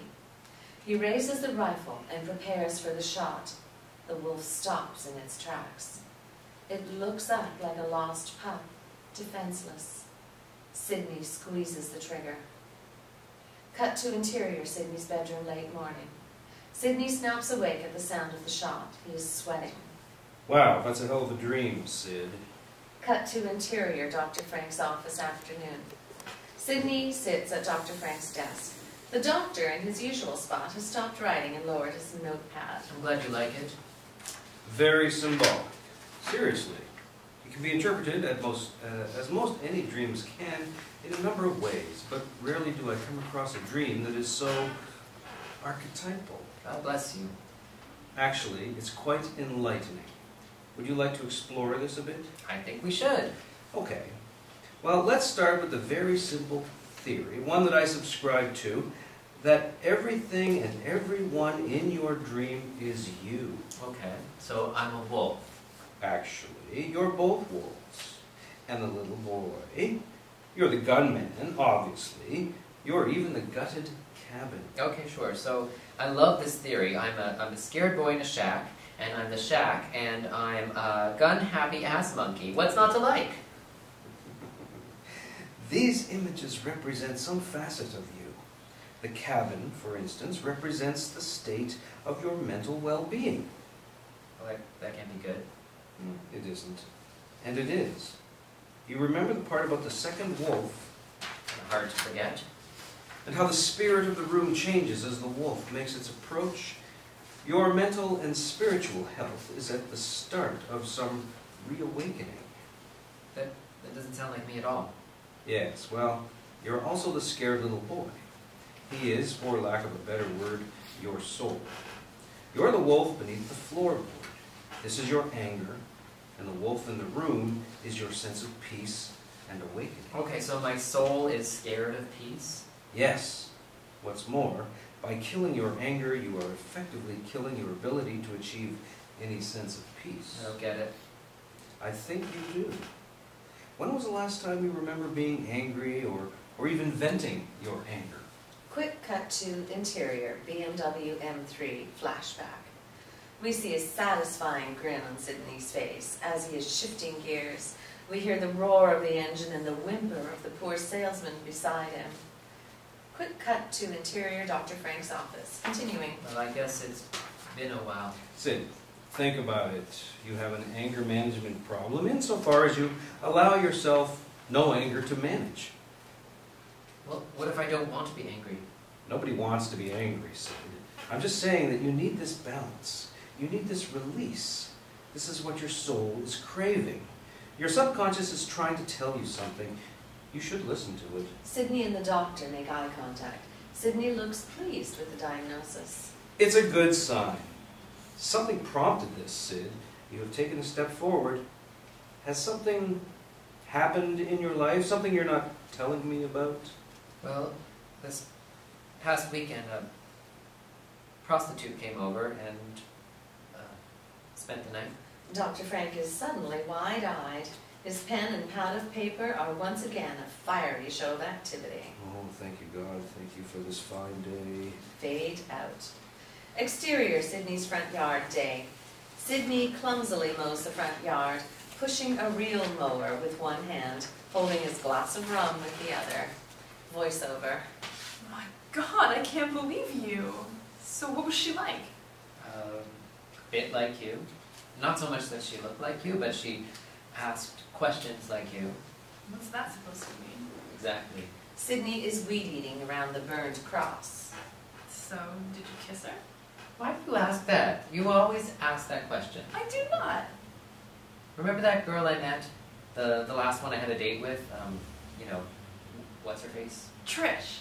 Sydney looks up to the sky, noting the approaching clouds. A clap of thunder sounds in the distance. One date, and that was the first thing you asked when you dropped by that night. Was not. Was too. So, did you kiss her? Sydney notes a strong gust of wind, smiles a small smile. No. Oh my God, seriously, Sid. She's a call girl. She's an escort. You're such a dork.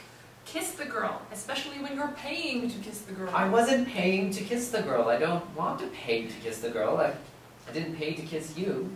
You paid plenty. Exterior, Sydney's backyard, continuing. The storm is nearing, intensifying. The dog steps quickly to Sydney for comfort. You remember that night when you kissed me? Of course I do. I remember, like it was yesterday. You said I was a good kisser. Why would you remember that? I don't know. It's strange the things you remember. Yes, it is. Sydney opens the door to let the dog in, but then closes it, remaining outside. So, what else do you remember? Sydney smiles at the question. I remember how jealous Julie was of you. I remember how good you smelled that one night, New Year's Eve. I had never been in love with the smell before. I remember the last time I saw you, and you gave me such a big hug before I left. I remember the feeling of your arms around me, the sound of your tears. I remember dreaming about you that night and pretty much every night since. Sydney is pleased by the charge of these memories. I remember that it's your birthday today. Amy is quieted. There are now only the sounds of the coming storm. High trees sway, their snaps and pops adding to the clamor. A steady rain begins to fall. Cut to interior, Sydney's front room, continuing. Tolstoy's Anna Karenina sits atop a bookshelf. He in his madness prays for storms and dreams that storms will bring him peace.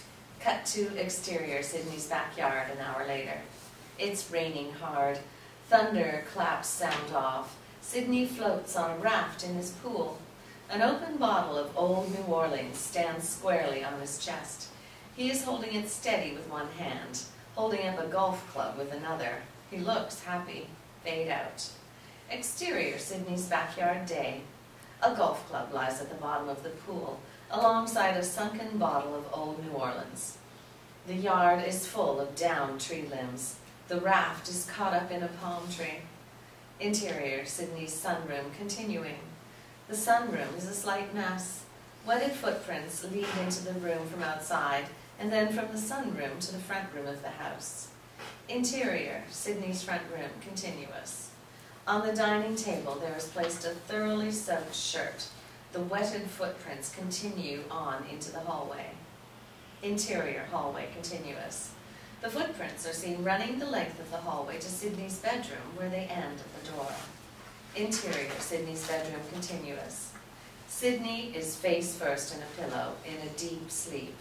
Julie's letter is now on the nightstand beside the bed, along with Lydia's picture. Interior, Sydney's bathroom, later. Sydney showers.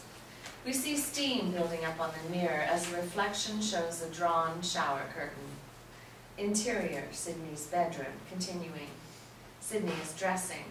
He opens a closet of his finer clothes and reaches for a shirt and tie. Interior, Sydney's kitchen, continuing. Sydney has Julie's letter in hand. He studies it one last time, and then tosses it in the trash can. Interior, Sydney's front room, continuing. Sydney reaches for his keys on the dining room table, and then walks to the front door. He opens it, steps out, closes and locks the door behind him. Cut to exterior, Jaguar dealership, noon. Sydney's eyes rest on a new Jaguar XKRS. Off camera, we hear the approach of a salesman. She's a beaut. Finest machine on the road. Yeah, she's okay. Okay? She's perfection. She's a lean, mean street machine. It doesn't get much better. Sydney walks to the other side of the vehicle. The salesman follows. 550 horsepower, tops out at 186. 0-60 in 4.2. You don't say. She's the fastest Jaguar has ever built for the road. Hell, man, I dare you to give her a spin. It'll sell itself in about a minute flat. Sydney looks up to the salesman with a smile. Cut to interior Jaguar XKRS, continuing. Sydney is in the driver's seat, the salesman seated next to him. Sydney's finger reaches for the red start button, then stops. Sydney retracts his finger. The salesman's smile fades a bit. Everything okay? Yes, actually. A pause. The salesman's smile lessens. Do you... Is it okay if we just sit here for a while? The salesman is confused. He turns about, scanning for something or someone.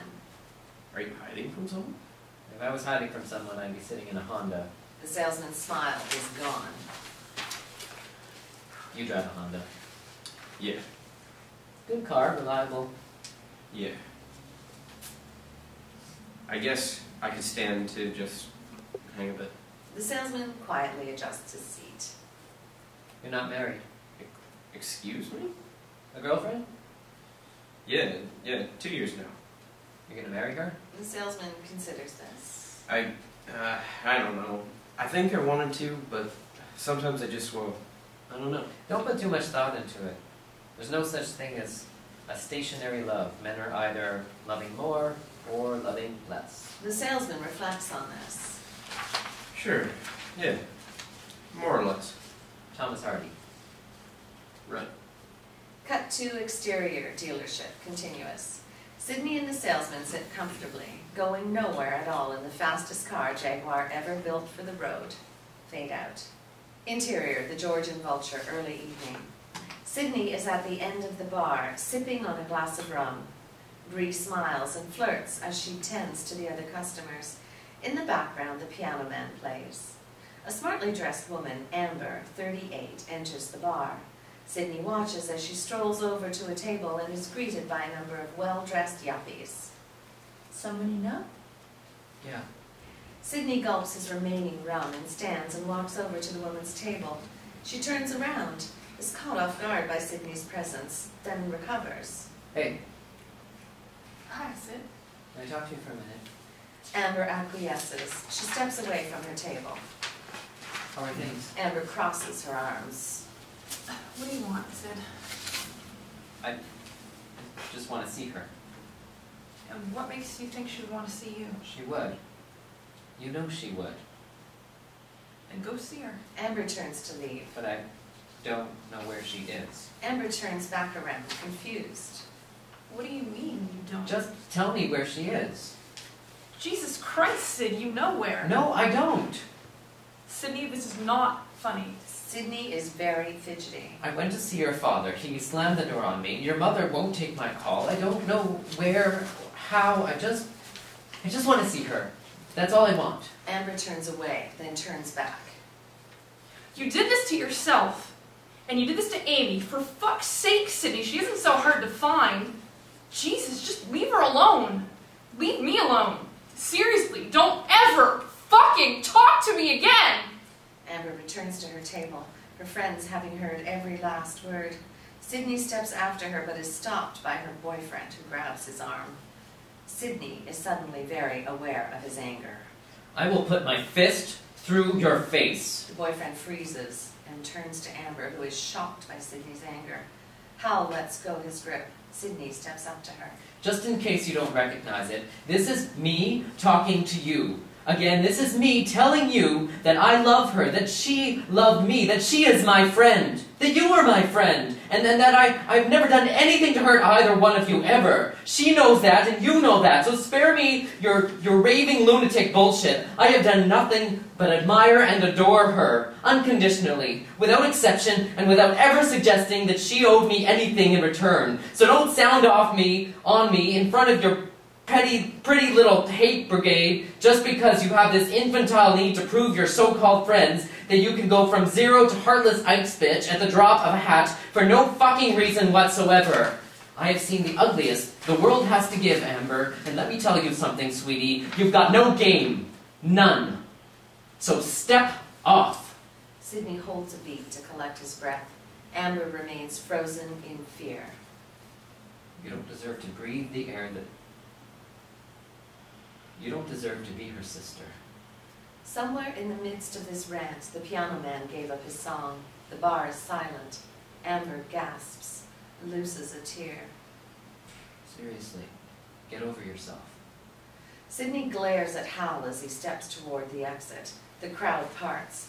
Looking up, Sydney sees one face in particular. He stops in his tracks. Brandy stands next to an older, well-attired gentleman, an obvious date. She reaches into her purse for her phone, opens an app, and then walks towards Sydney with the phone held up. There is a picture on it. That's you. Sydney stares at the mugshot on her phone. Yeah. Brandy puts her phone back into her purse and then puts her arms up and around Sydney and gives him a sustained hug. She then steps back and watches as Sydney makes his exit. Sweet dreams. Fade out. Interior church the next morning. The church is empty. Sydney sits in a front pew, lost in thought. The door to the sacristy opens. Footsteps are heard. A man approaches. Hello, Sydney. I pray that you are well. Hi, Father Mac. Father Mac steps into the pew and takes a seat next to Sydney. He is a kind-looking, elderly man. Are you doing all right today? Yeah, sure. I guess. Neither man looks to the other. A number of beats pass before Father Mac audibly swallows. You know that you're not allowed here. Yes, I know. Another beat, another swallow. I'm afraid that I must ask you to leave. Yeah. Sydney, this is just as hard for me. Have you ever read Melville, Father? Father Mac is confused. Well, yes, of course. You gave me that copy of Moby Dick. Said you didn't want it anymore. Said you didn't like it so much. meandering. Well, I never thanked you. I enjoyed it immensely. Sydney looks up to the crucifixion. What do you think he might say? About the book? About me? Father Mac smiles. Well, of course, he would forgive you. Yeah, I know. I felt it right away. It was like this light going off in my soul. It was beautiful, comforting, but then I come back here. Father Mac turns a bit red. He looks to the crucifix. It's just not that simple anymore, Sydney. But that's the thing, Father. It's exactly that simple. That's why they put him up there with nails. All he ever asked of us was the very simplest of all possible things. Sydney stands to leave. He steps into the aisle and begins his walk to the exit. He stops and says without turning. Christian kindness has but proved hollow courtesy. Father Mac turns to him. What? Herman Melville, your immensely enjoyable whale hunter. Sydney exits. Fade out. Exterior, Sydney's front yard, afternoon. A car pulls into Sydney's driveway. Amber steps out and begins her walk to the front door, noting the vandalized garage door and the remnants of the burned cross in the front yard. Cut to exterior, Sydney's front door. Amber's hand is shaking as she reaches for the doorbell, but decides to knock. There is no answer. Amber knocks again. Still no answer. She turns to leave as Sydney opens the door. Hi. Hi. Hey, look, I'm sorry about... Amber avoids his gaze. No, that's okay. Please come in. No, I can't. I just wanted... Look, I didn't know that my dad... I mean, I thought you knew where she was. I mean, why wouldn't you? I don't know, it's just that I didn't know how to go about asking. I didn't know how to start, so I didn't. Yeah. Okay, so... Amber reaches for something in her pocket. She hands it over to Sydney. They hold one another's gaze for a beat. Do you still talk to her? Sydney opens a note. Yeah. Amber is profoundly saddened by this admission. Will you tell her I said hi? Yeah. Sure. Amber offers up a half smile. Well, okay then. I gotta go. Okay. Goodbye, Sid. Sydney is quiet. Amber turns to leave and confronts the scorched cross. She turns back to Sydney with a look of remorse. Sydney closes the door. Amber once more looks to the cross and then lowers her head to cry. Fade out. Interior, Dr. Frank's waiting room, afternoon. Sydney sits, reading an old copy of U.S. News and World Report. Hey, Sydney. Dr. Frank is ready for you. Sydney rolls his eyes. Cut to interior, Dr. Frank's office, continuing. We joined the two in mid-session. So, what are you going to do? I don't know. Go see her, I guess. Have you talked to her? Well, no. Not in a while.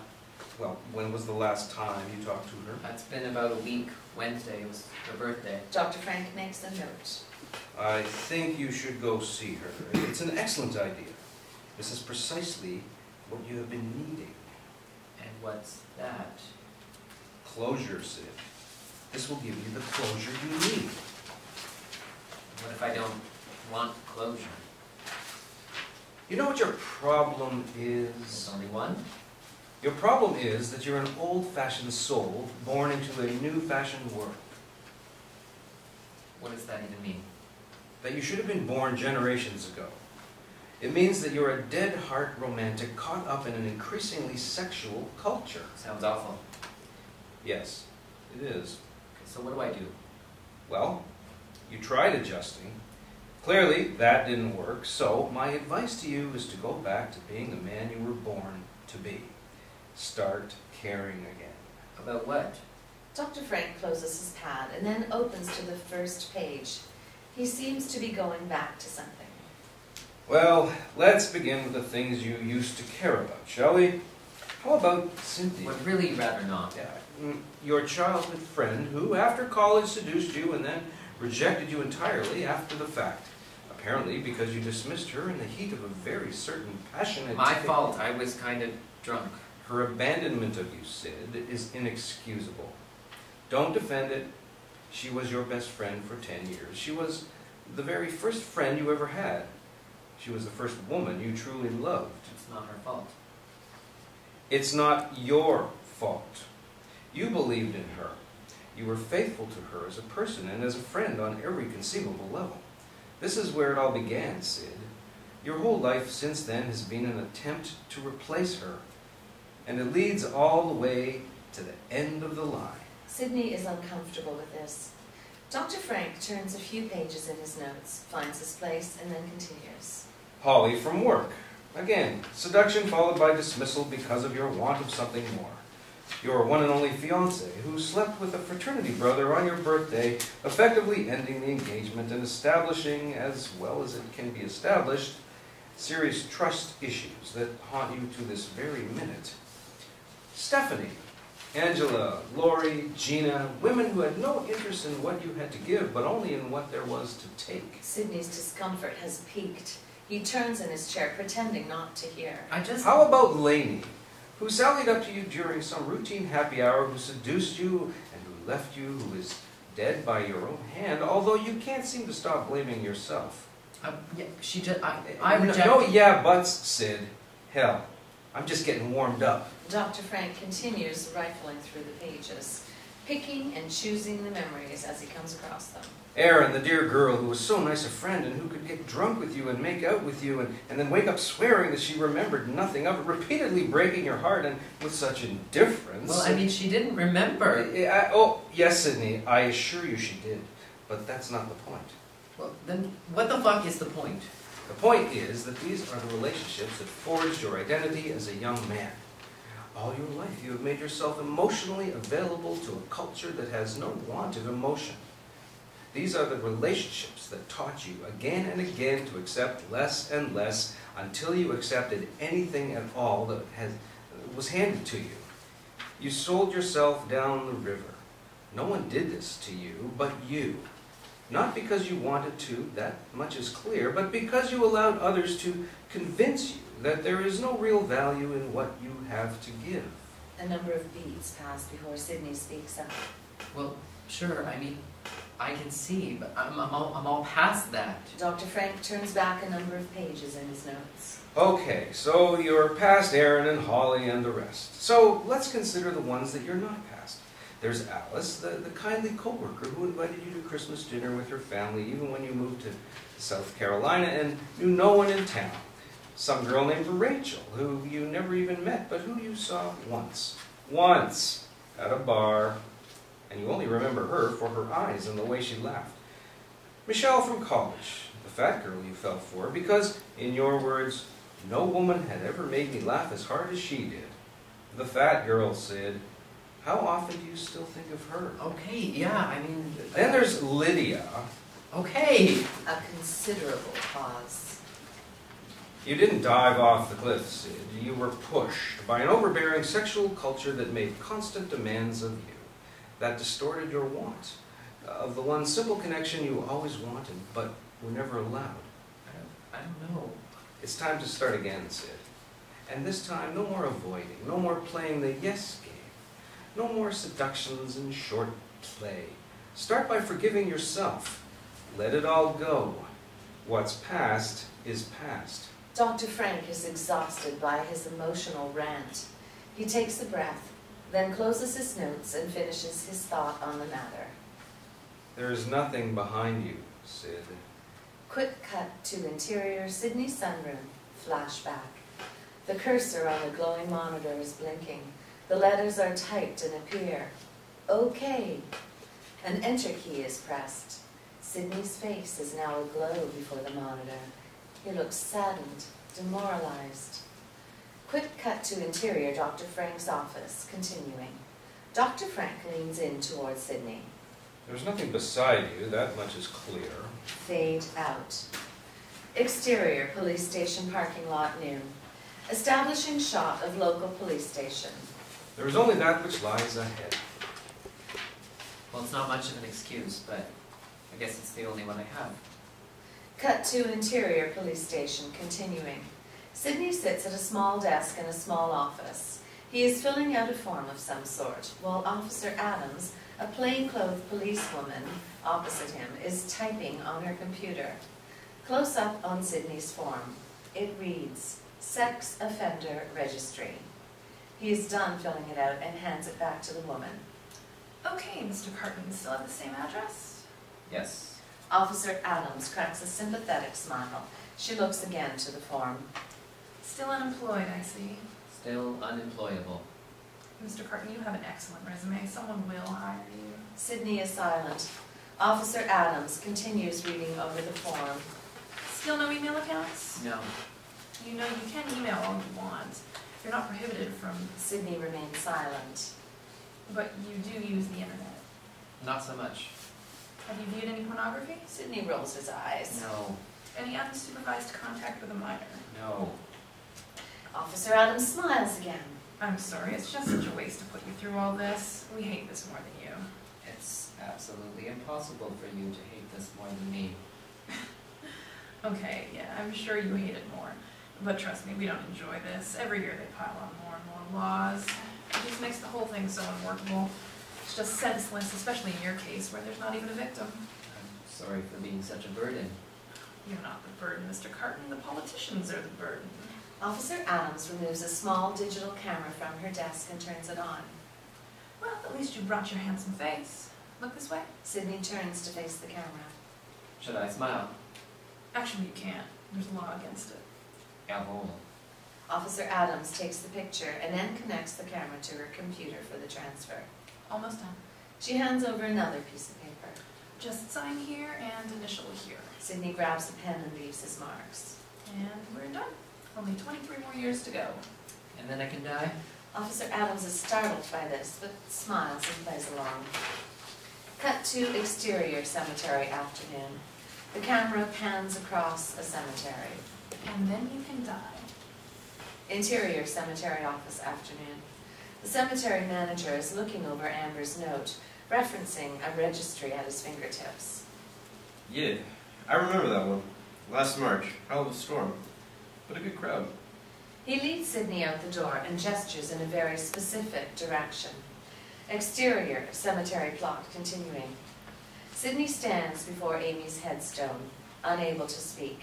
After a number of beats, he starts. Hi. Voiceover. Fucking cancer. Sydney fights back tears. I'm so sorry, Amy, that I wasn't there. That you died without me, that I couldn't give you what you so freely gave me in my time of need. That I was in prison because I typed some stupid shit in some stupid goddamn chat room. Sydney looks around to see if anyone's watching. I always loved you. But then I didn't really have much choice, did I? You're the very definition of love at first sight. Dissolved to interior flashback to George and Vulture evening. The familiar eyes and smile of Miranda, but as the camera slowly pulls back, we see the slightly transformed face of Amy, a woman who looks so very much like the woman from the grocery store. I know I never told you. I never really knew how to say it because I never know if it's too much or not enough. It's always one or the other, you see. Dissolved to exterior cemetery continuing. Sydney stares down, lost in thought. I never knew how to love someone, just right, but I think maybe I came pretty close with you. Yeah. Pretty close. Thank you for letting me love you just right. Sydney takes a knee and places a deep red rose on the grave. Your sister says hi. Sydney stands and begins his walk away from Amy. Cut to interior Sydney's car continuing. The car is still running. Sydney opens the door and steps in. He reaches for the shifter. A woman's hand reaches out from the passenger side and gently comes to rest on top of his. Fade out. Exterior, Sydney's backyard, afternoon. Sydney sits at his bistro table at the head of the pool. The dog sits happily at his feet. Voiceover. When I was young, my dad told me to marry my best friend. At that time, my best friend was a 12-year-old named Clyde. You are welcome to imagine my confusion. Sydney reaches for his old New Orleans. Of course, I get it now. Sydney pours his drink. He also told me that I must accept responsibility for everything that happens in my life, even if, especially if it's not my fault. Sydney takes a sip. In other words, to live a life of blame is to live no life at all. Sydney puts down his glass and pets the dog. These were the words of my father, and they have served me well. They always will. Sydney puts on his straw hat. I don't really have any other words to give of my own, so I will leave you with a generous thought from Mr. Henry Louis Mencken. One last look at the palm trees at the now manicured yard. If, after I depart this vale, you remember me and have a thought to please my ghost, forgive some sinner and wink your eye at some homely girl. Cut to, the dog is clearly distracted, anxious even, as it eyes something in the pool. The camera pulls back, revealing the bars of the wrought iron fence that separate the pool from the lawn, the budding roses to the other side of the fence, the edge of the pool, then the start of a bare foot dangling from a raft, the leg, then the very casually clad torso of a woman lying on the raft. There is a small bowl of gummy bears resting on her stomach. A hand reaches into the bowl. We follow the hand to the mouth as the gummy bear is swallowed. Brandy smiles. Fade to end title. Rum House. Fade to black.